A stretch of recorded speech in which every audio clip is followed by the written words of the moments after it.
We are going to talk about a movie. This is gonna be a disaster. It was one of the best movies of the year. It's gonna go so well. Probably one of the last movies I would ever want to see in a theater.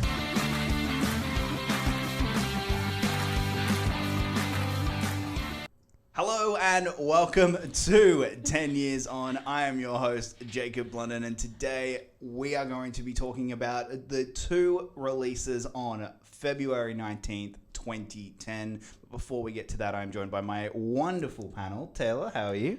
I'm really good. You know, we actually have two pretty decent, at the lowest, decent movies to talk about this week, which I'm pretty excited about. We're getting a little breath of fresh air this week. But also, I'm great because I'm just in a great mood right now. We've just spent 20 minutes trying to start filming, but we just can't keep it together. So it's gonna be a good day. Yep.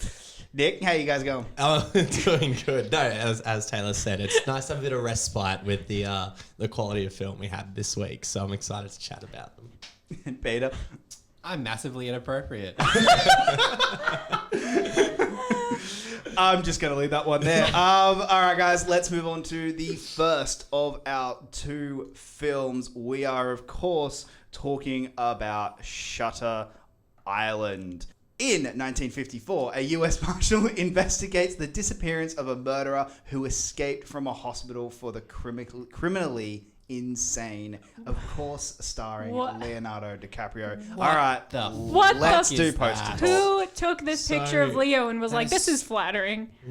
That is so horrible. To be slightly fair, this is the Blu-ray, the 4K re-release poster. Okay, but if you're going to go through the trouble to re-release it, Yeah. and you make a new poster to do it, Because in my mind, I was like, oh, we're not going to like rip shit on the posters this week because Shutter Island and Ghost Rider have quite Decent good posters, yeah. And that this poster's cool. I is like That's the poster I have on my Blu-ray. I don't know if like, you can get that's it if you want to, but just not great. but that one's not great. I like the IMDb, like, So I will... Is that with like the light Yeah. house? And yeah. Yeah, so...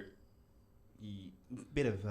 poster talk. This one's shit. Yeah. Like if I saw this on like a streaming service, I'd be like, that looks like a straight to video piece of shit. Yes. And like Yeah. Leonardo DiCaprio, how did you fall so far? but the other poster actually has some like artistic merit to Yeah. it. Like Yes. it brings the mood around of just You very much get like this is going to be a mystery dark mystery and- movie. yeah. Yeah, this is like this is like a Pearl Harbor leftover or something. It looks Oh like my it. god, yeah. Actually, Yeah. now you've said it.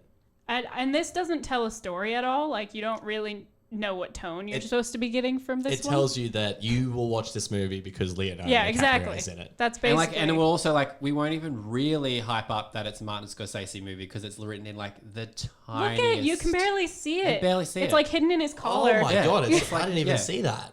Oh, that's so sad. But Yeah. that, And I mean, like, he That's looks like that is a poster. because that is the same face. Like that is 100% Yeah. the same photo. it is. It's the same It is picture. too. But That's they just crazy. like did stuff with it to make it not look. And I mean, they gave it a tagline. That always helps. That's nothing. I love that he looks way more disheveled in the movie, but they're like, let's just put a band-aid on his forehead to let him know that he's in a bit of trouble. And it's like, no, he looks way worse in this same photo that they've edited properly. So It's like doing a smell the fart face. Who cut that? he's in the you, elevator.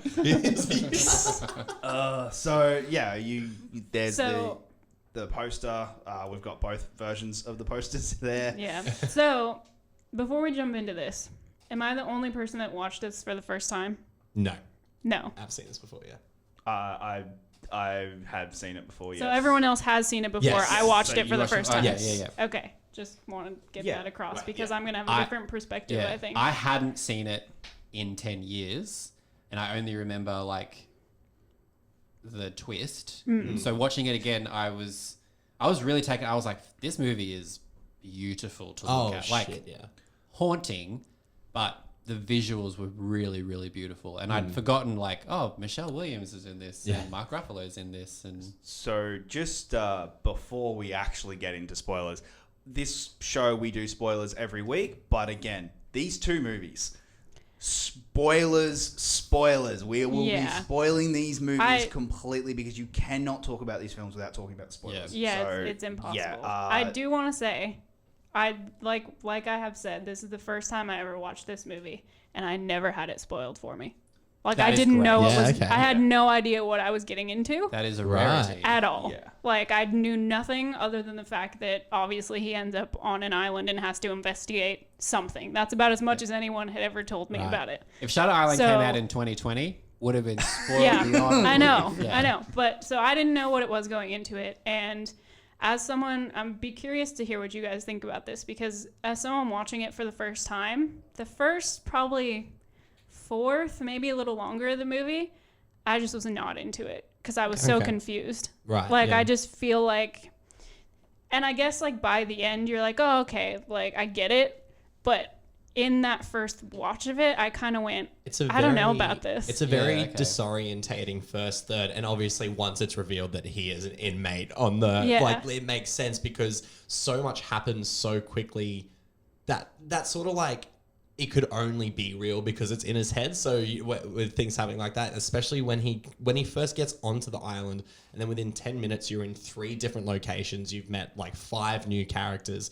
And you're like, even on a rewatch, you're like, there's a lot of stuff happening in this first act. But it does help to Yeah. know where it's going, and when you rewatch it again, you really do pick up on Yes. a lot Yeah. of things. Like I remember the first time watching it when one of the inmates, like when she drinks the water and like you see her actually not hold a glass, and then but she puts the glass down. yeah. So when you rewatch that, you're like, oh, that's a good little clue. Yeah. But when you first watch it, you sort of like, did I just miss her holding the This glass? continuity Like, which sucks. yeah. which I'm curious to watch it a second time because I do want to, just because by the end of it I really enjoyed what I had gotten out of it, Yeah. but I felt like for half of it I was just trying so hard to keep up. You really are Yeah. trying to piece it all That, together, like- and then you're missing more things because you're thinking about what's happened. Yeah. Yeah, definitely on a rewatch, I think it improves because I wasn't the biggest fan of Shutter Island the first time I saw it. Okay. I think it's a good movie. Yes. And I think a rewatch does improve it.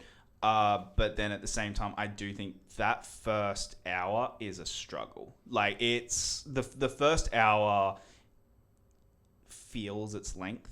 I think is the biggest problem. Like it does really start to go, okay, I can feel that this is a 2.5 hour film. Well, and that's kind of why I think it started to lose me because I remember turning to you and going, I don't know what this is. Like, I don't know what I'm supposed to be into Yeah. right now. Like, because it just feels like they're just beating this dead case just over and over and over. And you're just like, okay, and it's been an hour. Like, and they don't reveal lots about the case No. in that first hour, which is No. the biggest struggle because I know that's maybe supposed to be the point because once the reveal sort of happens when he's down the cliff face and he sees Rachel still under in the cave, you're kind of like, oh, okay, and that's when it starts picking up. Yeah. But until then, you're kind of given bits and pieces where you're like, okay, like, am I supposed to know more? And then they're perhaps like, no, and they're like, well, I'm not interested.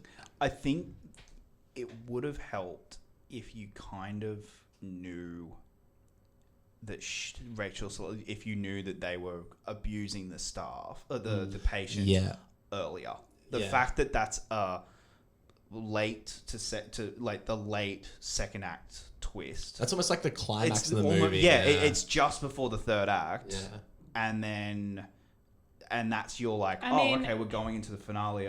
I kind of wish that if they moved that forward and that's his investigation, but I kind of disagree with you because I think the moment that they are shown her cell and she has she's obviously wearing no shoes because her shoes are all in the cell Like and when she nothing's comes out of back place. out of nowhere, sort of thing. Like, yeah, when they are brought to the cell and they're like, oh, she's missing. Okay, let's go look at her cell.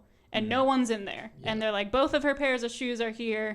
Nothing's out of place. And you go, okay, well, obviously the staff has to be there's- involved in this somehow because there's no other way Yeah, right. that and I think that's kind of where they introduce it and you start to question, is the staff in on this? Are they not in on this? I don't know what the hell is going on. Like, it just added more to me of like, okay, no one knows what the hell is going on, or they all know what's going on and no one's saying anything. But I really liked the movie. It just, that first hour is hard for me to reconcile with without watching it again, Yeah. because I do think the payoff is really, really great if you like make it to the end of the movie. I do think there could be some people out there who might get 40 minutes in and go, nah, this No, isn't it's not going for you. anywhere. Yeah. And you almost want to be like, oh no, I promise, stick And with it, because like that reveal is Yeah. that is a great reveal. Yeah. And you can see that they like, not that this is a movie built all around that, but they very much like, you know how like the character names are the anagrams. Yeah. And everything that happened to Leonardo DiCaprio and Michelle Williams is like mirrored somewhere. Yeah. Like they've really thought this out. It's kind of like, yeah. oh, this is where we know what we want to do, but we've got It's to the get there getting somehow. Yeah. Like this isn't a we need a third act reveal. Like it's a no. You built the film around this third act reveal. Yeah. Like you Yeah. knew that this was the reveal, And and you we worked have to backwards, yeah. we have to get to there in a logical way. And I get that. I just think that first hour of getting to this incredible reveal and one of my favorite last lines of a movie ever. Oh, Yeah, when they're like, sitting on the stairs. When he's sitting, Yeah, sorry, yeah. him sitting on the stairs saying, "Is it better to die a good man than live as a bad one?" Or along those lines is just amazing, and I love that whole idea at the end.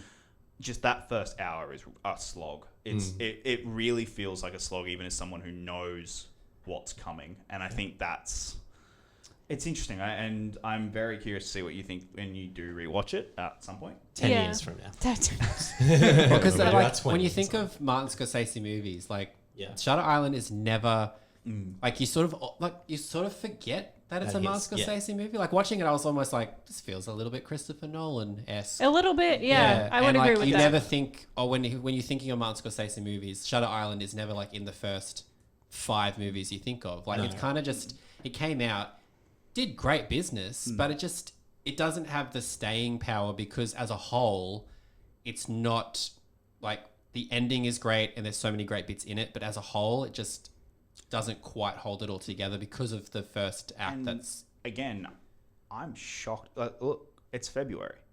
Name the last Scorsese movie to come out in February. Like where and that I think is an issue. Like it should have been and that to your point, like it's why people don't remember it or talk about it is because it came out in February. This probably should have been a November, like a late October, early November film.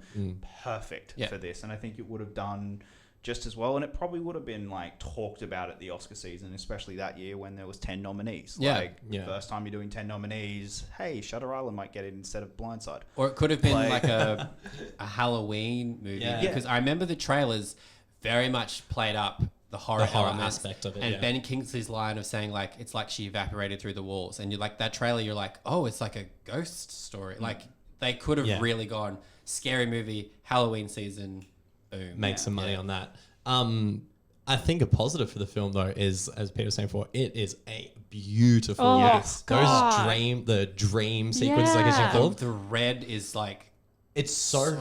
harsh. It is that lighting is so harsh, and it looks incredible. And that's the Scorsese touch. I think. I think he really knows how to shoot things that seem surreal. He does that in his down to earth movies. So I think back to like the cocaine sequences in Goodfellas, like when Henry Hill's like high on cocaine and everything's a bit more surreal. Like that's what I sort of akin these parts of Shutter Island to. So, and it's haunting. There is some imagery in this movie the that stuff I'm like, when wow. Leonardo DiCaprio, like when it's going back to his war days. All the and I war was like- days I was in the just like, concentration that is- camp. like that is a whole The movie on fucking its dead own. kids Yeah. in the lake, like like it there is doesn't- some The shit. flashback sequence when he finds his children is heartbreaking. He's Like, a that is- powerhouse actor in this movie. that's those, and that's why I'm like those scenes. There's things there where there is such a great movie. Like there is an all-time classic movie in here. I just think it just needed a little bit of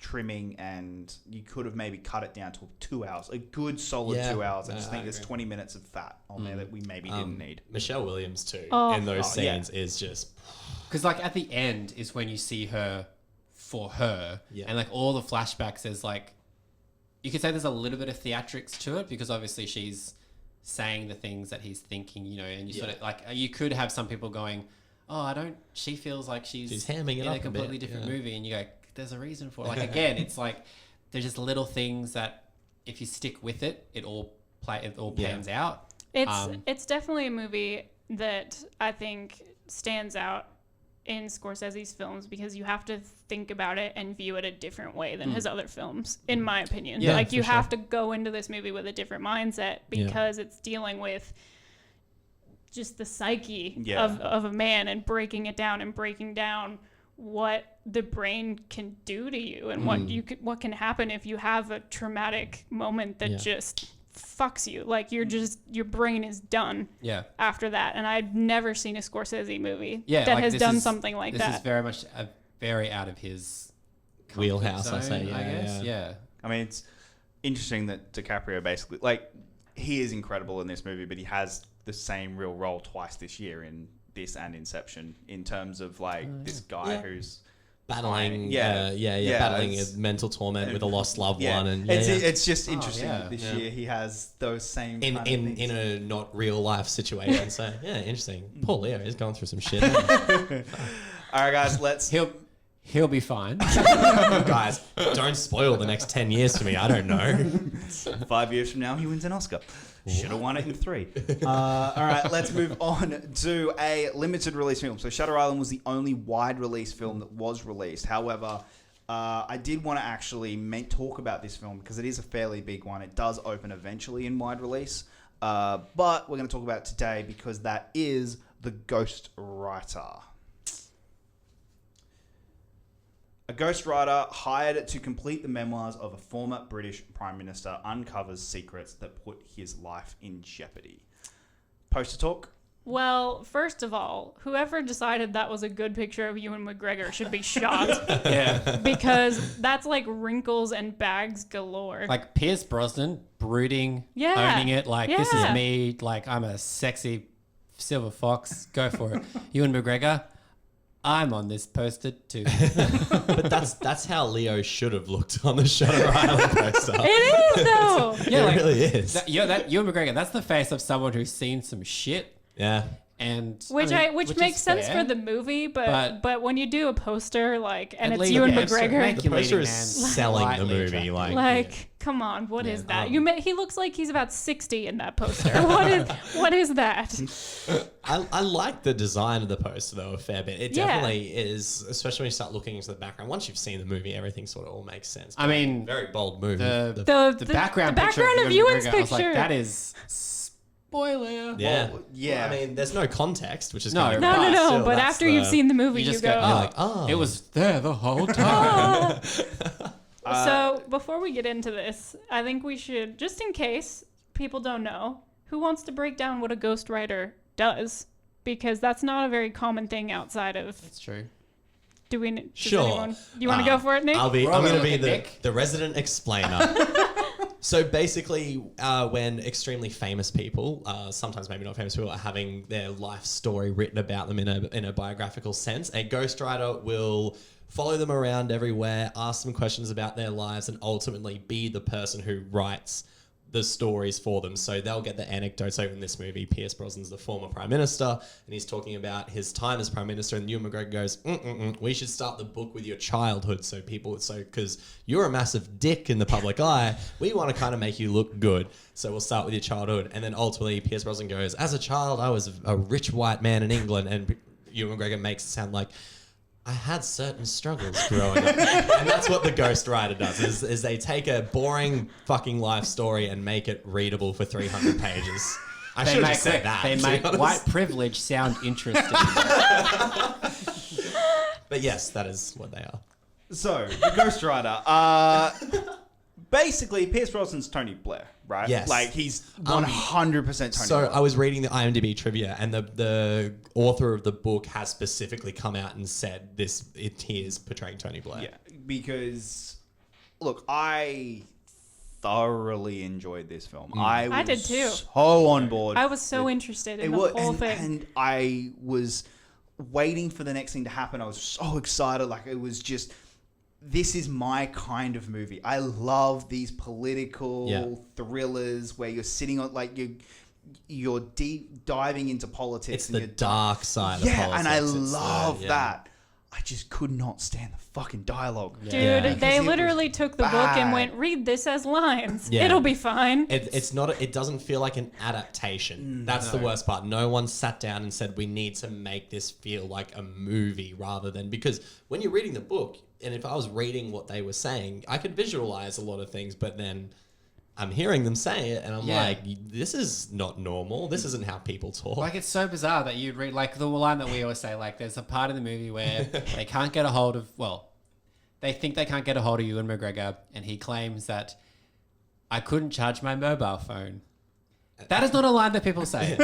But if you read that in the book, it would probably make sense. It would You'd be like, seem- I couldn't yeah. charge my mobile phone. You're like, okay, That's fair. a fair But reason. having it said, like, as a singular sentence with not a lot of emotion or No. urgency behind it. No It's just this conviction very in the- flippant line, and it's one of the few examples of, or one of the many examples of just, yeah, they took this great, incredibly like investive story, and it's just littered with dialogue that never sounds organic, and it No. kind of just keeps you just at a little bit of a distance. Yeah, because there'll be really great, dramatic, interesting story moments that happen, and then you'll be like, oh, okay, I'm super into this. What's going to happen next? And someone will say a line, and you go, oh, wait. Yeah. Oh, that was weird. Like, Yeah. I don't And I you don't know can about really that. you feel it in this movie because it like James said, is a great thriller. It is a great drama, and you can definitely feel that shit like this would probably happen. And then someone says that one thing where you go, and I'm now watching a movie. And you're really like the whole time you're like, I don't know who I can trust. Yeah. I Yeah. don't know if any of these characters are safe. Yeah. Like the whole time you're going, someone is going to die. In this Oh, movie. dude, I just there's a don't know moment. who. There's a moment in this movie where I looked at Jacob and went, he is asking to die. He is trying to go let's- to his death. I mean, that because the moment that they're like, we're here alone together. Let's just chill out. And we should say that the Let's we just- is Ewan McGregor writing the story for Pierce Brosnan, and he's And his- with Pierce Brosnan's wife. Yeah, Well, and they're just chilling, just You know? hanging out. Yep. And then she's just like, I'll Getting just drunk crawl in. together. I'll just crawl into bed with you. And he's like, oh, okay. Yeah. Like there's no Yeah. like. And as he said, this is why I don't stay with my clients, because you're like, oh, you're a filthy man whore who does this all But the time. funniest part is they have no sexual tension building up to that moment. There's no point where like they brush past each other or Ewan tries to hit on her or anything. It's just they're both It's- stressed. Like, they the have a only- drink yeah. and they want to fuck their frustrations. The only out, tension but is it's like not that. just Olivia Williams living. Yeah. She's so angry this Well, entire but movie. But the thing is, everyone's so stressed this entire movie. Like Yeah. it's just any tension that exists is just stress. My shoulders were like, tight it's- watching this movie. They're just, and it's just like it doesn't even feel like either of their characters have emotional capacity to Yeah. feel things at that point. Yeah. You don't feel it from Ewan until the end of the movie. Yes. But at that point, his character gives you no reason to believe that like he is feeling any sort of emotion. Like feel the like only sexual tension is like between Pierce Brosnan and Kim Cattrall, Yes. and that's because you assume that they're having having an sex. affair. Well, yeah, I Or mean, even Kim Cattrall and Olivia Williams, because she's like, she never says it, but you're just like, bitch, you're fucking my husband. And Kim Cattrall's probably just like, yeah, and I'm living in your house.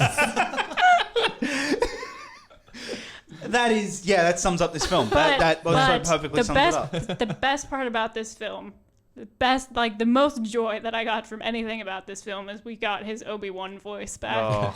Yeah. He started talking and I was like, I haven't heard this accent since Obi-Wan. We're so used to Ewan McGregor either like deepening his voice or making it American Yeah. or putting it in like some Like other train spottings in a completely European different like accent. But, dialect. like this yeah. is Ewan McGregor, Just being Ewan McGregor. balls and all. Balls you and know, like a little bit David Beckham. A little bit high pitched whiny. but you know, Yeah. The fucking well, I guess speaking about acting, Pierce Brosnan plays arrogant fuck so good. Hey, I feel he like is it's not really good the in this. biggest Stretch stretch. for you. I think he is really good in this. Like, Yeah. I think he Oh, manages absolutely. to really get the nuance of being Blair. Like, it's Yes. because he's playing Blair. He's playing 2010 Tony Blair, not Yeah. 2000 when he was beloved. Yeah. He's playing this guy who has had his basically career destroyed and is like, Yeah. okay, no, you are a publicly hated human being. Yeah.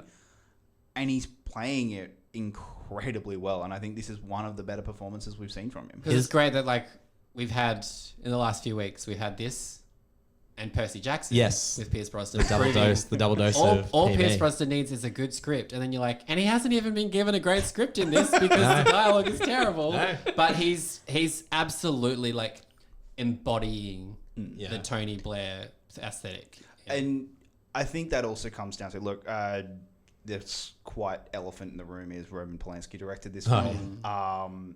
Yes. He is a talented director. Like, he is, and that comes across in how good the performances Despite are. Like, the freaking Yeah. dialogue being Yeah. shit. No, Yeah. I mean, the most controversial thing I'll say tonight as well is like Kevin Spacey's still a good actor. He's just a fuckhead of a human being. You yeah. know what I mean? So it's the same with Roman Polanski. He's done some illegally bad shit, and he's a bad person. But he makes bloody. But he bad fucking movies. could Yeah. direct the shit out of this movie. And that's the thing with Ghost Rider is that, okay, yeah, that's why Brosnan is able to give us as good a performance as he is, because Polanski He's directed is by a able good to director. He's a get good those director. performances. The out of scene it. where he flips out at Ewan McGregor when McGregor's like questioning him about like the morality of what he did, because the crime that he's getting publicly ridiculed for was torturing. Was it sending sending terrorists to the CIA to get be tortured? tortured, Yeah. Which is a war crime. So, and then the scene where he breaks down, where he's being like, "What the fuck would you do to keep your country safe?" and stuff like that is the best I've seen Pierce Brosnan. Yeah, in a and long time. I think it's one of the probably best I've seen Pierce Brosnan, like outside In of general. Yeah, like I mean, Bond is Yeah, he's Bond. He's a good Bond, but it's not the most challenging of roles. I think this is Especially actually- his Bond. Yeah. movies. Like GoldenEye, we'll give you that. And then you're Die like, another day. and you're like, yeah, we're gonna put you as well as not enough against Denise Richards. So. and she'll look like she's good in it. So Yeah.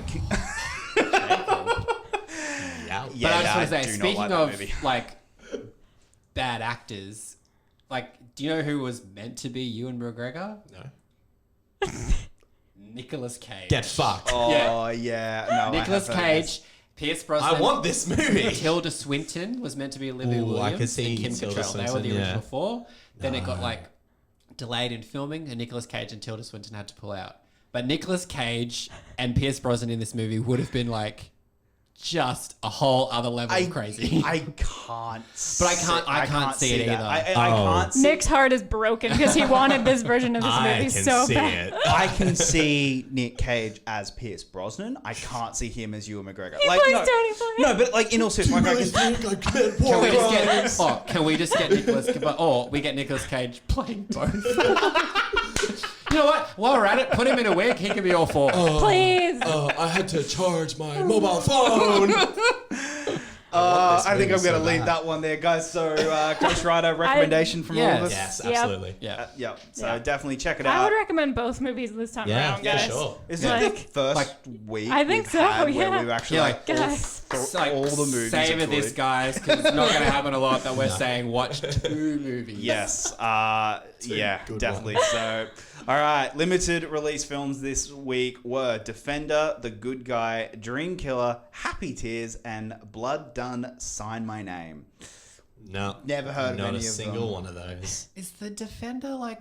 Is it Woody Harrelson, Ellen Page? Is Oh that my that god, there's one where he's the superhero. Superhero, is that that he one? has mental I'm illness. looking it up. Yeah, I feel might like it's be. that one, Yeah, because it came out around the Um, same time as Super. and it was like R18 plus. I have in- seen in this Australia. movie. Like it If was, that's the one. I feel like that's what that one is. God, that. Yeah, it wasn't good. No, no, it was awful. but Ellen Page, that was Ellen ringing a Page, bell. yeah. Yeah. I found it. Asterisk. I found it. It's technically 2009, apparently. okay. But yes, it is Woody Harrelson and Sandra Oh and Kat Dennings. Not Kat terrible Dennings. reviews. I thought Kat Dennings was in Super, so she's in. So, and she's then in Ellen Defender. Page is in So Super. Ellen Yeah. Page is in Super. Okay, Yeah. cool. All right. The poster is riveting.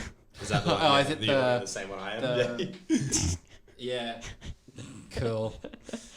That just reminded me, Elias Kotis, so much like a young Robert De Niro in Shutter Island. Oh my god, he's in that too. Yeah. He was the. Yeah, he's the- yeah. That's all he reminded me. All right, let's move on to the weekend box office. Number one was Shutter Island with $41 million. Valentine's Day with $16.6 million. Oh, that Avatar dropped. with $16.2. Ah. Percy Jackson with $15.2. The Wolfman with $9.8. Dear John with $7.1. Tooth Fairy with $4.3 million. Crazy Heart still hanging in there with $2.9 million. From Paris with Love with $2.6 million. And Edge of Darkness with $2.2 million. Dropping off from last week is When in Rome. It's nuts that Avatar's like still number 3 though. Yeah. Like It's nuts that Valentine's Day survived 2 weekends at the top 3. But also, you look at like Nick, it's like it's a classic. What are you like- talking about? $54 million. 56 million last week. $16 million. Yeah. fair. Big, Okay. big I take ass it all drop. back. It dropped. And I think Ghost Rider, I think it debuted at like 25 in its limited. Yeah, so release. again, Ghost Rider was a very limited film, so it didn't actually really yeah, build its way up. So yeah. All right, in major movie news this week, we have Owen Wilson signs on as the lead of Woody Allen's new film, which will ultimately become Midnight in Paris. The success of Sherlock Holmes brings discussion of more modern takes on classic literature with The Three Musketeers and Treasure Island in discussion from the Sherlock's home producer. Ultimately, he would not be involved with the 2011 Three Musketeers remake, which was already being developed by Paul W.S. Anderson. completely separately. So they wanted to do Three Musketeers, and Do you like that movie? yeah, I do. Okay. That's my that's my really really god awful. And again, I haven't seen it in 10 years, so that could be another one. And, So it might and look, absolutely break your heart when you rewatch it. no, it won't, because I know it's a bad movie. Oh, I just okay. enjoyed it. Like Yeah, that fair. was like it's a guilty pleasure movie for me. And yeah, anything big there? Like, I mean, obviously, Owen Wilson in Midnight in Paris would go on to win like 3 Oscars Yeah, and be a it's a great huge movie, film yeah. for Woody Allen. Like, I mean, it really actually Midnight in Paris was his return, really. Like from not in terms of him going, okay, no, you can still make critically acclaimed dramas. Like you can still make these critically acclaimed films. He won an Oscar for it in the end, and then he When in Rome was terrible, and then Blue Jasmine won. Kate Blanchett won. He seemed to have like his good one, his bad one, and his good one, Yeah. his bad one. Because And then the just last bad thing we ones. got was Wonder Wheel. Was that the last Woody Allen movie we The got? technically because the yes, other because ones are the only a lonely night in New York Yeah, or something something got like that. canned. Like Oh, okay. it's been. I think Amazon actually. Now It's on has Amazon. it, It's but on yeah. Amazon, yeah. Wonder Wheel was the last one in theaters released. Yeah, but it's interesting. Yeah, guys, let's move on to Australian release dates. This is always fascinating for me. We got Crazy Heart, finally, 10 weeks after release. Jesus. From Paris with Love, 3 weeks after release. Not too bad. Shutter Island, the same weekend. Yeah. And the Best Picture winner, The Hurt Locker, 33 weeks after Now- release. I remember seeing The Hurt Locker in cinemas here. So do I. And I was super confused as like I was maybe like 12 or 13 when it came out. So I was like, I don't understand how. I was an embryo when I saw The Hurt Locker. This is the segment of the show that makes Peter feel 50. Continue, child. And I was super confused because I remember I was like, oh, I've seen everything about this already. Like it's been out forever. Like maybe it was so good Australia got it again. And now 10 years later, here I am learning 33 weeks late to the fucking party. I hope that you went with a parent and or guardian, because The Hurt Locker was an MA 15 plus rated movie in Australia, which means restrictions apply to persons under the age of 15 years. I was a pretty cool kid and I would sneak into MA15 movies as my form of fun. So no, I definitely went with the Guardian. I would have been too scared. No, I definitely went with my mum, yeah. I took mum to see The Hurt Locker. There's I'm no only like just realizing that was the first Best Picture film I saw in theaters. Oh, Wow. yeah, probably the same actually. Yeah, I think it was because I never saw Lord of the Rings in theaters. Did Shrek 2 'Cause win any awards? And I've obviously seen so much more because I'm 50. said feels like he's 50, Yeah, not alright, actually 50. Yeah, okay. Yeah, we just need to clarify that. It's like, or I'm just a banging 50-year-old. Yeah, you're getting to that age now where you need an ass plug. Oh, it's like, oh, that's got no context to anything. Well, just since we're on the topic, happy 50th birthday to my stepdad who just had his party yesterday. I got all the pictures and everything since I wasn't there to get fucking trashed with everybody. So happy birthday. Well, I think we might leave that episode there, guys. Thank you so much for checking out this week's episode of 10 Years On. Next week, we have got 2 interesting films, and it's going to be a very interesting discussion, so make sure you come back and check us out next week. We have The Crazies and Cop Out. That's going to be interesting and so much fun. Guys, until then, my name is Jacob London. Thank you so much for joining us, and we will see you next time.